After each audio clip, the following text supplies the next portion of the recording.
உன்னோட சம்மதத்தோட தான் உனக்கு ஐஸ்வர்யாவோட நிச்சயதார்த்தமும் நடந்துச்சு. அப்படி இருக்கிறப்ப இந்த நிமிஷம் கல்யாணம் வேண்டாம்னு சொல்றது என்னால ஏத்துக்க முடியாது. எந்த சூழ்நிலையிலும் நம்மால ஒரு பொண்ணோட வாழ்க்கை பாதிக்கப்படவே கூடாது. இன்னைக்கு இந்த நிமிஷம் இதே இடத்துல உனக்கும் ஐஸ்வர்யாவுக்கும் கல்யாணம் நடந்தே ஆகணும். இதுதான் என்னுடைய முடிவு. மணமேடையில போய் உட்கார். அண்ணே, என்ன இது? சாவித்ரி, இது என் மகனோட கல்யாண விஷயம். இதுல நீ தலையிடாத. ஜெயதே, மணமேடையில போய் உட்கார். நடேசா கருப்பு, சேதுக்கு வேற ட்ரெஸ் போட்டு மணமேடைக்கு கூட்டிட்டு போய் உட்கார வைங்க. எப்படியே நடக்கும்.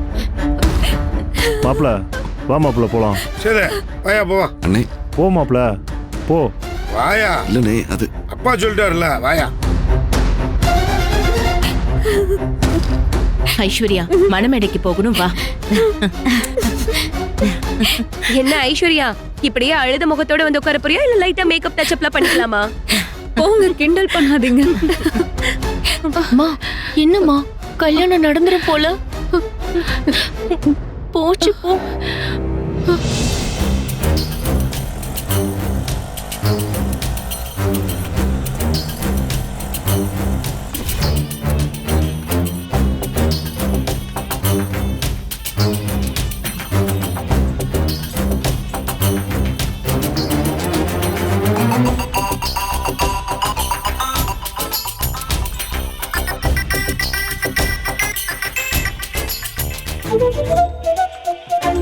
ரெண்டு பேரும் சபைக்கு நமஸ்காரம் பண்ணிக்கோங்க. வணக்கம் சொல்லுங்க.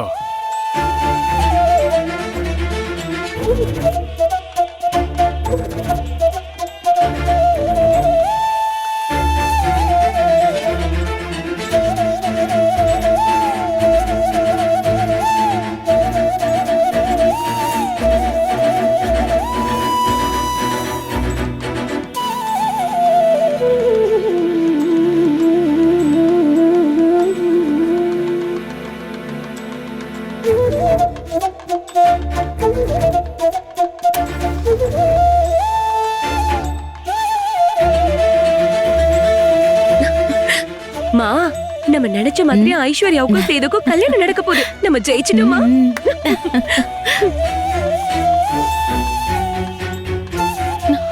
அம்மா, விட்டா கல்யாணம் நடந்துரும் போல. இங்க பாரு தாமரை, நான் எங்க அம்மாக்கு போன் பேசிட்டு வந்துடுறேன்.